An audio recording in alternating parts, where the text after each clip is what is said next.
میرے انتہائی قابل صد احترام محترم و مکرم معزز سامعین حضرات، اللہ رب العزت کا یہ ضابطہ ہے کہ اللہ تعالی رسول بھیجنے کے بعد، یعنی اتمام حجت کے بعد، رسول بھیجنے کے بعد بھی اگر کوئی قوم کفر پر اڑی رہے تو پھر عذاب الہی آتا ہے، یعنی عذاب استیصال آتا ہے۔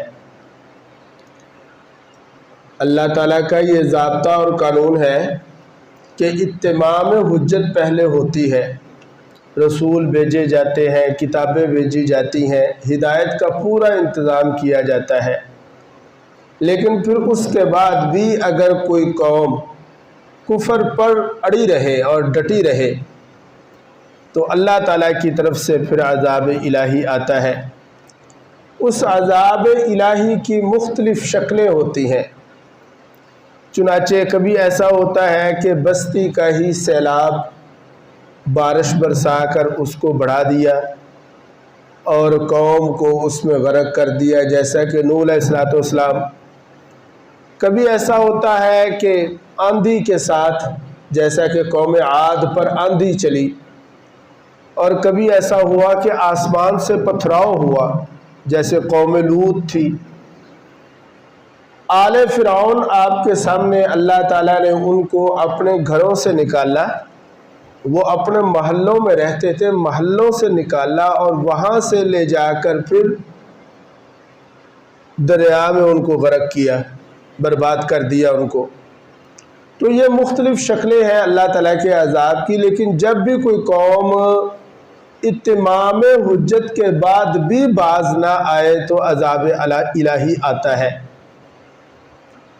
البتہ مشرکین مکہ جو تھے، ان پر جو عذاب الہی آیا وہ اپنی نوعیت میں مختلف بھی ہے، منفرد بھی ہے۔ حضور نبی کریم صلی اللہ علیہ وسلم نے مکہ مکرمہ میں 13 برس محنت فرمائی، اور 13 برس کے بعد اتمام حجت جب ہو گیا تو پھر اللہ تعالیٰ کی طرف سے مشرکین مکہ یعنی قریش پر عذاب شروع ہوا۔ لیکن میں نے کہا کہ یہ عذاب دوسری قوموں کی بنسبت مختلف ہے۔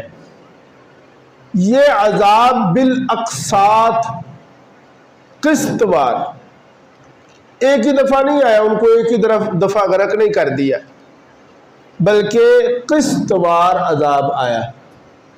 چنانچہ بدر، غزوہ بدر، مشرکین مکہ پر عذاب الہی کی پہلی قسط عذاب الہی مشرکین مکہ پر، آپ جانتے ہیں 313 ہیں، نہتے ہیں،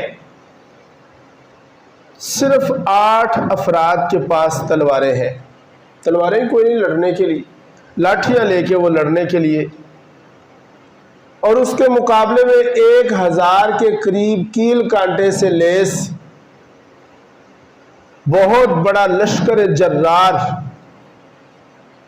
لیکن آپ نے دیکھا کہ اللہ تعالیٰ کی طرف سے مشرکین مکہ پر یہ جو عذاب آیا کہ ان کے 70 کے قریب بڑے بڑے سردار مارے گئے، عام بندے نہیں، جو سردار لوگ تھے 70 کے قریب، اور اتنے ہی قیدی بھی ہوئے، اور جو زخمی ہوئے وہ اس کے علاوہ ہے۔ عذاب الہی کی آخری قسط 9 ہجری میں، جب مشرکین مکہ کو آخری الٹیمیٹم دے دیا گیا، چنانچہ فرمایا فَإِذَا انْسَلَخَ الْأَشْهُرُ الْحُرُمُ فَاقْتُلُوا الْمُشْرِكِينَ حَيْثُ وَجَدتُّمُوهُمْ، کہ اے مشرکین مکہ، آج کے بعد سن لو، تمہارے خلاف قتل عام ہوگا، جہاں بھی تم پائے جاؤ گے وہیں پر تمہیں قتل کر دیا جائے گا۔ یہ آخری قسط تھی عذاب الہی کی، یعنی انتہائی تذلیل اور انتہائی توہین کے ساتھ۔ لیکن اگرچہ قتل عام کی نوبت پیش نہیں آئی، کیوں بھائی؟ اس لیے کہ پھر سارے لوگ مسلمان ہو چکے تھے، قتل عام نہیں ہوا۔ لیکن یہ الٹیمیٹم دے دیا کہ دیکھو بات یہ ہے کہ اب آئندہ کے بعد تمہارے لیے کسی طرح کی کسی بھی قسم کی کوئی گنجائش۔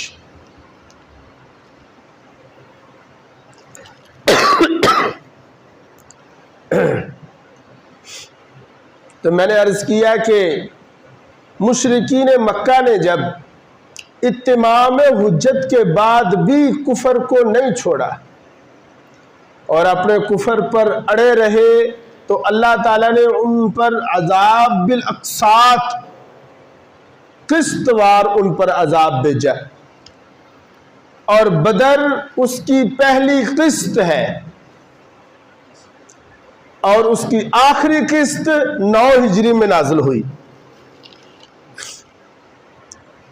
میرے عزیزو دوستو، بدر کے معاملے کو سمجھنے کے لیے ذرا تھوڑا سا اس کا پس منظر سمجھنا پڑے گا، دیکھنا پڑے گا اس کو، اس لیے کہ اللہ تعالیٰ نے بدر کو صرف سنایا نہیں بلکہ بدر دکھایا ہے۔ اللہ تعالیٰ یہ پسند کرتا ہے کہ مومن جو ہے وہ بدر کو یاد رکھے، اس لیے قرآن پاک میں بدر کا تذکرہ فرمایا کہ قیامت تک اس کی تلاوت ہوتی رہے، اس کی تفسیریں بیان ہوتی رہیں، اس کی تشریح ہوتی رہے۔ اور بالکل اسی طرح اللہ تعالیٰ نے یہ بھی پسند فرمایا کہ کافر بھی بدر کو یاد رکھے،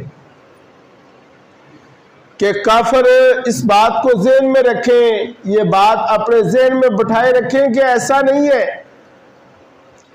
کہ تم مسلمانوں کو کمزور سمجھ کر ان پر چڑھائی کر دو گے اور تمہیں فتح مل جائے گی، ایسا نہیں ہے۔ بلکہ اللہ تعالیٰ نے قرآن پاک میں ارشاد فرمایا وَأَنْتُمْ أَذِلَّةٌ، تم انتہائی کمزور تھے، کافروں کو سبق دے دیا۔ یعنی اللہ نے یہ پسند فرمایا کہ کافر بھی بدر کو یاد رکھے۔ چنانچہ آپ حضرات توجہ فرمائیں گے تو میں آپ حضرات کو بدر کا کچھ پس منظر بتاؤں گا۔ مکہ میں رہتے ہوئے سرکار دو عالم صلی اللہ علیہ وسلم نے 13 سال محنت فرمائی، اور ان 13 سالوں میں 4 کام کیے۔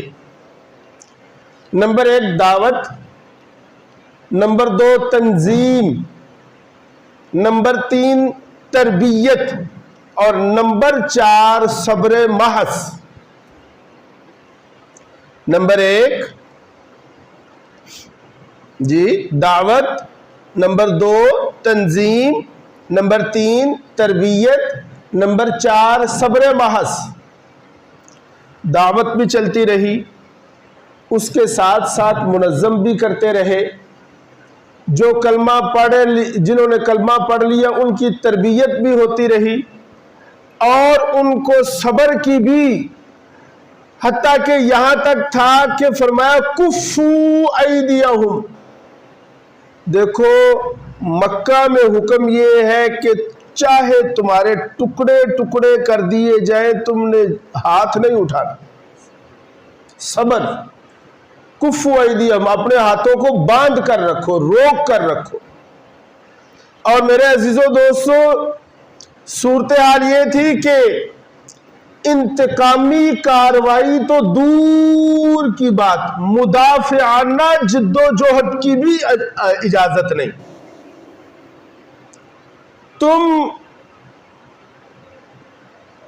اگر تمہیں کوئی پکڑتا ہے، کوئی مارتا ہے، تم پر ظلم کرتا ہے، تو تم نے بس صبر کرنا۔ چنانچہ بلال کو مار پڑتی، آپ پاس سے گزرتے، صرف صبر کی تلقین فرماتے۔ اس طرح عمار رضی اللہ تعالیٰ عنہ، آپ نے فرمایا اے آل یاسر، صبر کرو کہ اللہ تعالیٰ تمہیں اس کا بدلہ دے گا، صبر ہی کا حکم تھا۔ لیکن میرے عزیزوں دوستو،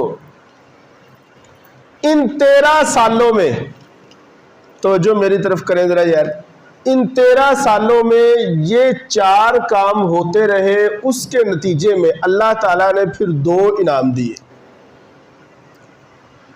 نمبر 1 تو ایک ایسی جماعت تیار ہو گئی جو سرد و گرم چشیدہ تھی، جن کے اخلاص اور تعلق مع اللہ میں کسی قسم کے شک کی کوئی گنجائش نہیں۔ یعنی ان 13 سالوں میں 4 کاموں کی بدولت ایک ایسی جماعت ہو گئی جو بالکل کندن بن چکی تھی۔ زمانے کے حوادثات میں وہ پس کر چل کر اب وہ کسی صورت میں بھی آپ صلی اللہ علیہ وسلم کا ساتھ چھوڑنے کو تیار نہیں۔ کوئی منحرف نہیں ان میں، کوئی منحرف نہیں ہے، کوئی منحرف رکن نہیں ان میں، ہر وقت ساتھ دینے کے لیے تیار۔ ایک تو یہ کام ہو گیا، ایک جماعت تیار ہو گئی۔ دوسرا کام یہ ہوا کہ اللہ تعالیٰ نے ہجرت کی اجازت عطا فرما دی۔ لو جی، کیا جی؟ دار الہجرت مقرر فرما دیا۔ اللہ اکبر۔ یعنی مدینہ کی طرف کی ایک کھڑکی کھول دی کہ تم ہجرت کرو مدینہ کی طرف، اور مدینہ لایا جائے سب کو، تاکہ اب یہاں سے اقدام ہو سکے۔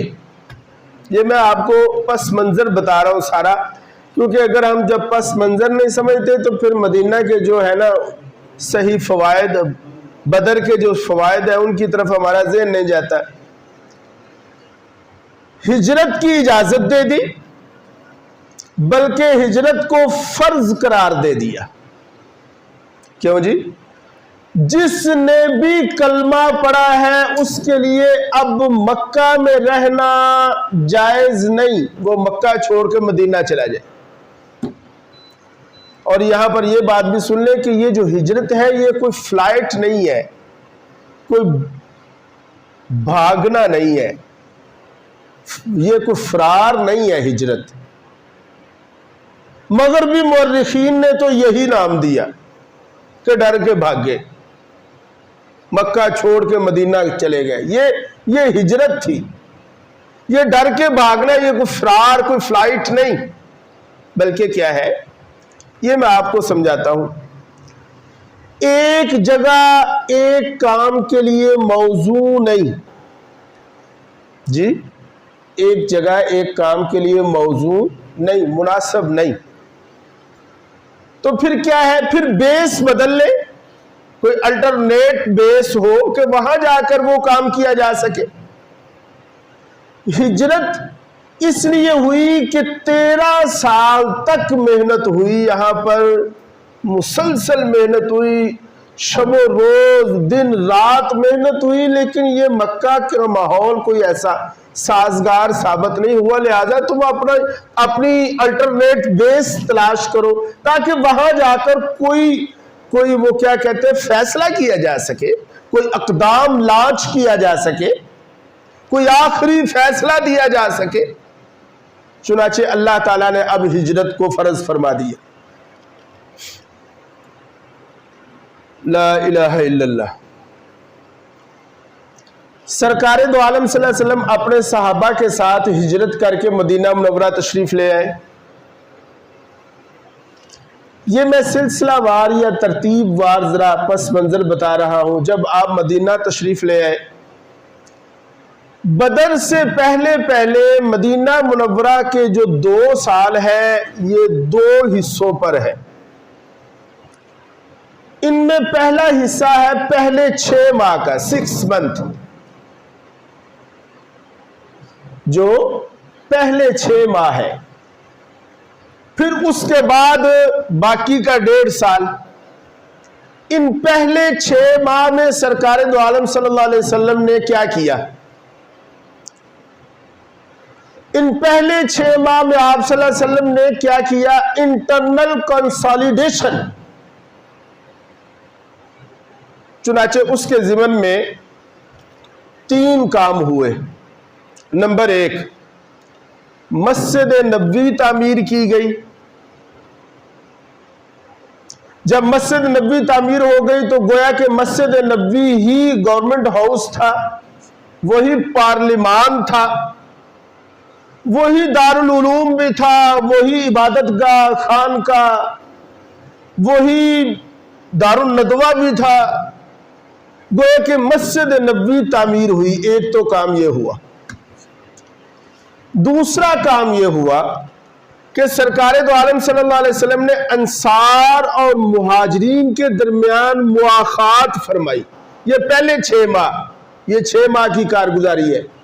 مواخات، یہ انصاری اور یہ مہاجر آپس میں بھائی ہیں، تم مل کر رہو گے.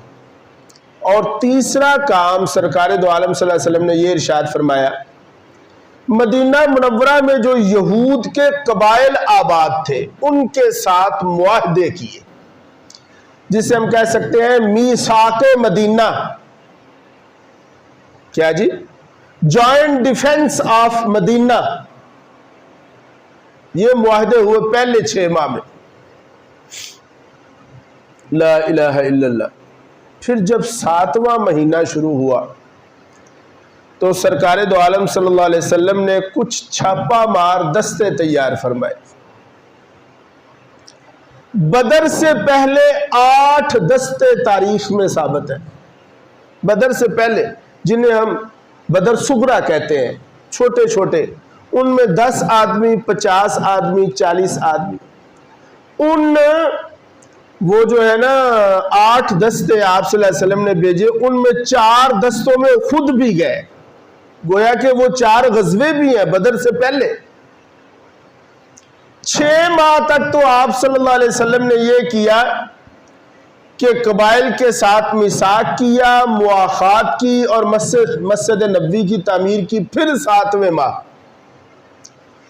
آپ صلی اللہ علیہ وسلم نے چھاپا مار دستے تیار فرمائے اور ان کو کہا کہ تم قبائل میں جاؤ، ذرا اپنی دھاک بٹھا کر آؤ. ظلم جبر نہیں کرنا، کسی پر لوٹ مار نہیں کرنی. جی سمجھ آ رہی بات؟ لوٹ مار نہیں کرنی، بس ذرا اپنی دھاک بٹھا کے آؤ، پتہ چلے کہ یہاں پہ مسلمان بھی رہتے ہیں. اسی دوران یوں ہوا، مکہ کے جو لوگ تھے نا وہ اپنا مال تجارت لے کر جاتے تھے ملک شام، اور یا جاتے تھے وہ ملک یمن. اللہ کرنا ایسا ہوا کہ ابو سفیان جو ابھی تک مسلمان نہیں ہوئے تھے، بعد میں انہوں نے کلمہ پڑھ لیا، مسلمان ہو گئے. یہ ایک بہت بڑا تجارتی قافلہ لے کر نکلے اور انہوں نے مدینہ کے پاس سے گزر کر شام جانا تھا. لو جی پڑھو جی اس قافلے میں. تیار ہو گئے، لیکن ابو سفیان قافلہ لے کر نکل گئے. صحیح اطلاعات نہیں پہنچ سکی، مخبری صحیح نہیں ہوئی، وہ قافلہ لے کر نکل گئے. اب سرکار دو عالم صلی اللہ علیہ وسلم نے جو چھاپا مار دستے بھیجے، اس کے نتیجے میں 2 چیزیں وجود میں آئیں. Number 1، political isolation of Quraysh. Political isolation of Quraysh and economic blockade of Mecca. Quraysh کا جو زون آف پولیٹیکل تھا اس کو کم کیا. کیسے؟ یہ جو 8 دستے گئے نا، ان 8 دستوں میں 4 دستوں میں آپ صلی اللہ علیہ وسلم خود تشریف لے گئے. پھر جب خود تشریف لے جاتے تو جس قبیلے کی طرف جاتے اس قبیلے کے ساتھ معاہدہ کرتے کہ بھائی گالے ہوئے کہ ہم مدینے میں رہتے ہیں، اگر مکے نے ہم پر حملہ کیا قریش نے تو تم کس طرف ہوگے؟ اب یوں ہوا کہ ان قبائل میں کچھ نے تو کیا کیا، حلیف بن گئے۔ تو جب وہ حلیف بنے تو اس کے نتیجے میں ان کی پولیٹیکل جو پاور تھی وہ کم ہوئی، مکہ والوں کی، قریش کی، کیونکہ قریش مکہ کی تو دھاک پورے حجاز اور عرب پر بیٹھی ہوئی تھی۔ اب یہ ان کو چھوڑ رہے نہیں جی اسی تواڈے نال آ، تو سیاسی طور پر وہ ان کی طاقت کم ہوئی کہ نہیں ہوئی؟ یا یہ ہوتا کہ وہ حلیف تو نہیں بنتے تھے لیکن نیوٹرل ہو جاتے، اسی نہ انہاں دے نال تے نہ تواڈے نال، کیوں جی؟ نیوٹرل ہو جاتے، ہم ان کے ساتھ بھی نہیں ہیں۔ اگر قریش مکہ نے مدینہ پر حملہ کیا تو ہم چپ کر کے پیچھے بیٹھ جائیں گے آرام سے، ہم کسی کا ساتھ نہیں دیں گے۔ یہ صورت بھی ایسی تھی کہ ان کی سیاسی ساخت کمزور ہو رہی تھی۔ اسے میں نے جدید اصطلاح میں کہا پولیٹیکل انسولیشن آف قریش۔ دوسرا کام یہ تھا کہ وہ جو دستے جاتے تھے، وہ جو قافلے جاتے تھے مال تجارت لے کر، ان پر حملہ۔ اب مکہ والوں کی جو اکانومی تھی نا وہ خطرے میں پڑ گئی، کیونکہ اہل مکہ کا سارا دار و مدار تھا تجارت پر۔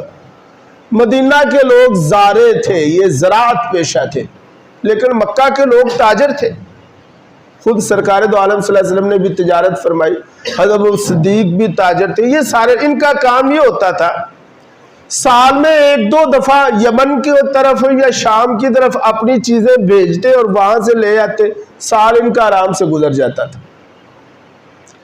سرکار دو عالم صلی اللہ علیہ وسلم نے یہ پروگرام کیا کہ ہم نے ان کے جو قافلے یہاں سے گزرنے نا ان کو لوٹنا ہے۔ چنانچہ ابو سفیان کے قافلے کے پیچھے گئے بھی۔ ابو سفیان جو تھے وہ تیز آدمی تھے، انہوں نے کیا کیا، انہوں نے روٹ چینج کیا۔ انہوں نے دو کام کیے، ایک تو یہ کیا کہ ایک آدمی کو تیز رفتار گھوڑے پر بٹھا کر مکے کی طرف دوڑایا، وہاں جا کے اعلان کر دو، جا کے کہہ دو بچا لو اپنے قافلے کو، بچا لو اپنے قافلے کو۔ اور دوسرا انہوں نے یہ کیا کیا، یہ جدے کی طرف سے سمندر کے راستے سے ہوتے ہوئے نا یہ مکہ پہنچ گئے۔ بہرحال یہ قافلہ بچا کر لے گئے۔ سرکار دو عالم صلی اللہ علیہ وسلم نے جب ابو سفیان کا قافلہ واپس آ رہا تھا تو مشورہ فرمایا۔ یہاں پر ایک بات سمجھ لیں، غزوہ بدر کے بارے میں دو مشورے ہوئے ہیں۔ یہاں پر کئی لوگوں کو خلجان ہو جاتا ہے، وہ اصل میں سمجھتے نہیں، پھر وہ پریشان ہو جاتے ہیں۔ دو مشورے ہوئے ہیں، ایک تو مدینہ منورہ میں مشورہ ہوا۔ یہ مدینہ منورہ میں جو مشورہ تھا نا یہ پہلا مشورہ تھا، اور اس میں صرف یہ تھا کہ اس قافلے کو لوٹ رہے، کوئی لڑائی نہیں۔ چنانچہ جس کے پاس جو تھا وہ لے کر چل پڑا۔ میری بات آپ سمجھ رہے ہیں کہ نہیں؟ کوئی اسپیشل اس کے لیے تلواریں، کوئی بھالے نہیں بنائے گئے، کوئی اس کے لیے جنگی آلات حرب نہیں تیار کیے گئے، کوئی نہیں۔ چند بندوں کا یہ قافلہ ہے اور اس کو لوٹنا ہے، اس کو پکڑنا ہے۔ جتنے لوگ تھے وہ ساتھ چل پڑے۔ ادھر ابو سفیان نے یہ پیغام بھیج دیا مکہ مکرمہ میں کہ اپنے قافلے نو بچا لو۔ اب میں نے کہا کہ سرکار دو عالم صلی اللہ علیہ وسلم نے 7ویں مہینے، ہجرت کے 7ویں مہینے سے جو کام شروع کیا تھا اس کے بدلے میں دو چیزیں وجود میں آئی تھی۔ ایک تو میں بارہا بتا چکا ہوں کہ political isolation of Quraysh and economic blockade of Mecca. اب نکلے پھر مجبور ہو کر، ہون نکلے پھر مکے دے لوگ، اچھا انہاں دی اتنی ضرورت، اے ساڈا مال، اے ساڈا قافلہ لٹن۔ اکیڈمی پر بھی زبردست چوٹ لگی، انہیں آخیا ساڈا تو پورے سال دا نظام ہی اتوں چلتا ہے، یہ روز روز دی کل شروع ہو جائے گی، جدوں قافلہ لنگے گا ساڈے تے حملہ کرتے، اسی تے معاشی طور تے تباہ ہو جائیں گے۔ ہاں جی، اور دوسرا انہوں نے کہا اچھا بہت سارے قبائل جو ہے وہ منحرف ہو گئے، وہ اتحادی جماعت سے نکل گئے، بہت سے قبائل، کیونکہ آپ صلی اللہ علیہ وسلم نے ان کو اپنا حلیف بنا لیا، اب یہ مجبور ہو کر نکلے۔ پھر یہ میں نے آپ کو پس منظر بتا دیا کہ ایسے نہیں یہ نکلے۔ یہ جو بدر کا معرکہ پیش آیا، گویا کہ آپ صلی اللہ علیہ وسلم، اور آپ حیران ہوں گے قاری صاحب، تاریخ میں کوئی ایسی بات نہیں ملتی کہ مکہ والوں نے خود چڑھائی کرنے کی کوشش کی، نوٹ کریں ذرا اس بات، بلکہ سرکار دو عالم صلی اللہ علیہ وسلم نے ان کو اکسایا، اے نکلن صحیح کسی طرح، ایسا ماحول پیدا کیا گیا، ایسے حالات پیدا کیے گئے کہ وہ نکلنے پر، وہ کیا کہتے ہیں، تنگ آمد بجنگ آمد۔ اور یہ ایسا کیوں ہوا، یہ میں شروع میں بتا چکا ہوں کہ مشرکین مکہ پر جو عذاب الہی ہے وہ عذاب بالاقساط ہے، اور بدر عذاب الہی کی پہلی قسط ہے، کہ ایسا ماحول بنایا کہ وہ نکلے، چنانچہ 1000 لوگ تیار ہو گئے، 900 اونٹ، 100 گھوڑوں کا رسالہ تیار کیا گیا، کھانے پینے کا وافر سامان، تلواروں کا انبار، ڈھیر اسلحہ، کیل کانٹے سے لیس۔ یہ لوگ اپنے گھروں سے نکلے، چنانچہ سرکار دو ادھر سے وہ لوگ نکلے، اور ادھر سے سرکار دو عالم صلی اللہ علیہ وسلم ابو سفیان کے قافلے پر حملہ کرنے کے لیے نکل رہے تھے، اور بے سر و سامانی کا عالم تھا، وہ جنگ کا موڈ نہیں تھا۔ لیکن جب آپ صلی اللہ علیہ وسلم مقام صفرا پر پہنچے تو وہاں پر پھر دوسرا مشورہ ہوا، پھر وہاں پر وحی بھی اللہ کی طرف سے آ گئی۔ اللہ تعالیٰ نے فرمایا کہ وَإِذْ يَعِدُكُمُ اللَّهُ إِحْدَى الطَّائِفَتَيْنِ، اے نبی جی صلی اللہ علیہ وسلم، میں تمہارے ساتھ وعدہ کرتا ہوں کہ 2 جماعتوں میں سے ایک جماعت تمہیں ملے گی۔ اب یہ چوائس آپ کی ہے کہ آپ نے کون سی جماعت لینی ہے۔ وہ جو ابو سفیان قافلہ لے کر جا رہا ہے، اگر آپ کہتے ہیں تو وہ جماعت آپ کو دے دیں گے، اور ابو سفیان کا جو قافلہ تھا وہ مال تجارت سے لدا پھدا پڑا، 40,000 دینار کا مال تھا اس قافلے میں۔ انج کرو، یا تے او قافلہ لے لو تے 40,000 دینار کوئی تھوڑی رقم نہیں، وہ تے قبضہ کرو، آرام نال اپنی زندگی گزارے، اپنے حالات ٹھیک کرو۔ ایک جماعت تو انو دینی ہے، اور دوسری جماعت، پھر دوسری صورت یہ ہے کہ وہ لشکر آ رہا ہے، ہم اس لشکر پر تمہیں فتح دے دیتے ہیں، یا تو تم وہ قافلہ لے لو، اور یا یہ ہے کہ اس لشکر پر فتح لے لو۔ لا الہ الا اللہ۔ چنانچہ آپ جانتے ہیں کہ سرکار دو عالم صلی اللہ علیہ وسلم نے پھر بدر میں جانے کو ہی صحابہ کے مشورے سے، یہاں پہ میں نے کہا دوسرا مشورہ ہوا، بدر میں جانے کو ہی پسند فرمایا۔ یہ تھا کہ آپ بدر میں پہنچ گئے، یہ سارا میں نے آپ کو پس منظر بتا دیا۔ اب ہم میدان بدر میں پہنچ چکے ہیں، آپ یوں سمجھیں کہ آپ کی روح بدر میں پہنچ چکی ہے۔ سرکار دو عالم صلی اللہ علیہ وسلم بدر میں موجود ہیں، اور آپ نے روایات میں لکھا، مسلم شریف کی روایت ہے، کوئی چھوٹی موٹی کچی بات نہیں، آپ میدان بدر میں پہنچے اور آپ نے چھڑی پکڑ کر لائنیں لگا لگا کر ایتھے فلانے کافر نے مرنا ہے، ایتھے فلانے نے مرنا ہے، ایتھے فلانے نے مرنا ہے، سارا نقشہ بتا دیا۔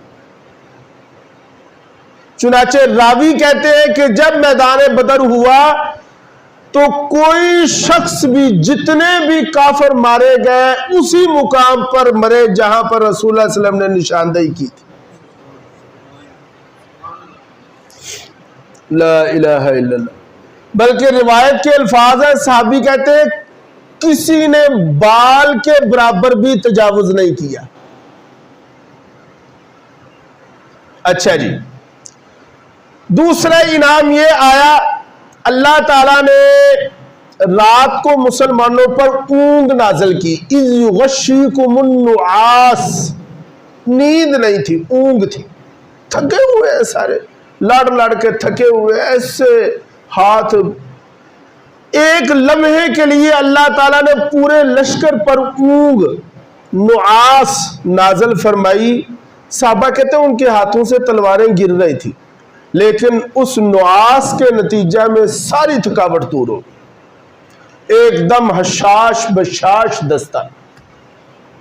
پھر اگلی صبح بارش ہو گئی، اللہ تعالیٰ کی طرف سے جو مسلمانوں کی طرف ریت تھی وہ جم گئی اور پانی کی کمی بھی پوری ہو گئی۔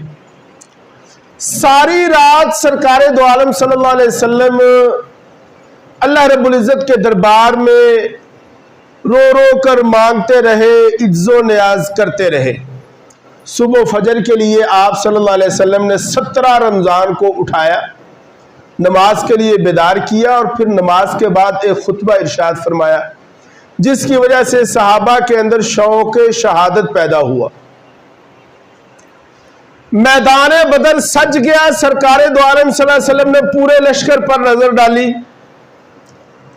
اور جب ادھر کافروں کے لشکر کو دیکھا تو پتا چلا ادھر 1000 بندہ ہے اور ادھر 313 ہے، تو سرکار دو عالم صلی اللہ علیہ وسلم نے وہاں پر ایک جملہ ارشاد فرمایا۔ آپ نے اپنے ہاتھ مبارک اٹھائے اور اللہم ان تہلک ہذہ العصابہ، اے اللہ تو نے جو میرے ساتھ وعدہ کیا ہوا ہے نا وہ وعدہ پورا کر۔ وہ میں نے ابھی ذکر کیا نا، اللہ نے دو جماعتوں میں سے ایک جماعت دینے کا وعدہ کیا تھا، اور فرمایا اے اللہ اگر آج یہ مختصر جماعت ختم ہو گئی تو پھر قیامت تک روئے زمین پر تیری عبادت کرنے والا کوئی نہیں رہے۔ لو جی، پھر اللہ تعالیٰ کی رحمت جوش میں آئی، 1000 فرشتہ نازل ہوا، پھر 3000 فرشتے، پھر 5000 فرشتے نازل ہوئے۔ فرشتہ تو ایک کی کافی سی، لیکن اللہ پاک نے دلجوئی فرمائی۔ اور ایک نبینہ صحابی بعد میں فرمایا کرتے تھے جو بدر میں شریک تھے، اس وقت وہ بینا تھے، نابینا نہیں تھے، لیکن بعد میں نابینا ہو گئے۔ وہ لوگوں کو کہا کرتے تھے کہ کاش کہ اللہ تعالیٰ مجھے میری آنکھیں واپس کرے اور میں تمہیں بدر میں لے جاؤں اور میں تمہیں وہ درہ دکھاؤں، وہ راستہ دکھاؤں جہاں سے میں نے خود فرشتوں کو آتے ہوئے دیکھا۔ صحابہ دلیری سے لڑے۔ جب میدان سج گیا تو سرکار دو عالم صلی اللہ علیہ وسلم نے ایک مٹھی مٹی کی لے کر پھونک ماری، دم کیا اور کفار کے مجمع کی طرف پھینک دی، وہ سب کی آنکھوں میں پڑ گئی۔ یہ بھی حدیث میں آتا ہے۔ مسلمان لڑے، 70 کے قریب کفار واصل جہنم ہوئے اور اسی قدر گرفتار ہوئے۔ میں نے کہا کہ اللہ تعالیٰ نے یہ پسند فرمایا کہ مسلمان بدر کو یاد رکھے، اسی لیے قرآن میں اس کو نازل کیا، کوئی تاریخی حوالے نہیں۔ کوئی کل وہ آنکھیں کہ کونی تاریخ ہے نا، خیر قرآن میں ذکر کیا اسے۔ مسلمان بدر کو یاد رکھیں گے کیونکہ بدر مسلمانوں کے لیے تابندہ درخشاں مثال ہے۔ یاد رکھیں اس کو۔ اور اللہ تعالیٰ نے یہ بھی پسند فرمایا کہ کافر بھی یاد رکھیں بدر کو۔ قیامت تک قرآن کی تفسیریں بیان ہوتی رہیں گی، مسلمان بھی یاد رکھیں، کافر بھی یاد رکھیں، کیونکہ میدان بدر ایک ایسا معرکہ ہے کہ پوری کائنات اس معرکہ میں شریک ہونے کے لیے بےتاب ہے۔ بادل گرج گرج کر کہہ رہے ہیں یا اللہ ہمیں بھی حصہ دو بدر میں، چنانچہ حصہ دے دیا گیا، بارش برسی۔ آسمان نے رو رو کر کہا یا اللہ ہمارا حصہ، اللہ نے فرمایا اے آسمان تو بھی دیکھ لے، کچھ دن سارا دن بادل رہے، کچھ دن کے لیے بادل چھٹ گئے، کچھ وقت کے لیے بادل چھٹ گئے۔ مٹی نے رو رو کر، مٹی بھی بدر میں شریک تھی۔ اللہ اور آسمان جھوم جھوم کر کہہ رہا تھا، جنت کی حوریں سور کر آ گئیں، ربا ہمارا حصہ، ہمیں ہمارے دلہے چاہیے۔ اللہ نے 14 دلہے دے دیے۔ جہنم بھی اپنی ہیبت ناکی کے ساتھ کہہ رہی ہے میرا حصہ، اللہ نے 70 دے دیے، لو تو اڈا حصہ۔ ساری مخلوق لپک لپک کر جہاد میں شریک، کودنے کے لیے تیار ہے۔ کیوں؟ اس لیے کہ ساری مخلوق کا سردار اس میدان میں کھڑا ہے۔ اس لیے میرے عزیزو دوستو، جب بارش کو بھی حصہ مل گیا، پانی کو بھی مل گیا، بادلوں کو بھی مل گیا، فرشتے بھی پھر انہوں نے بھی شور مچایا، چنانچہ فرشتوں کے سردار جبرائیل میدان میں پہنچ گئے، مرتجز۔ کیوں نہ پہنچے کہ ساری مخلوق کا سردار یہاں پر، اور بدر کی زمین میں میرے مصطفیٰ کے آنسو گرے۔ لوگ کہتے ہیں اللہ تعالیٰ نے فرشتوں کو لڑنے کا طریقہ سکھایا، اینج لڑیا جے۔ لوگ کہتے ہیں کہ بدر جو ہے وہ ہمارے لیے مثال نہیں، میں کہتا ہوں قرآن کو دیکھو، قرآن بدر دکھاتا ہے، بدر قرآن دکھاتا ہے۔ ہم قرآن کو دیکھیں اور شکریہ ادا کریں ان اصحاب بدر کا کہ اے اصحاب بدر تمہارا شکریہ کہ تم نے ہمیں جینا سکھایا ہے۔ اے اصحاب بدر تمہارا شکریہ کہ تم نے ہمیں نفرت اور کفر بزدلی سے ہماری اور حب دنیا سے ہماری جان چھڑائی ہے۔ اے اصحاب بدر تمہیں سلوٹ ہے کہ کفر کے مقابلے میں کمزور تعداد میں کم ہونے کے باوجود آنکھوں میں آنکھیں ڈال کر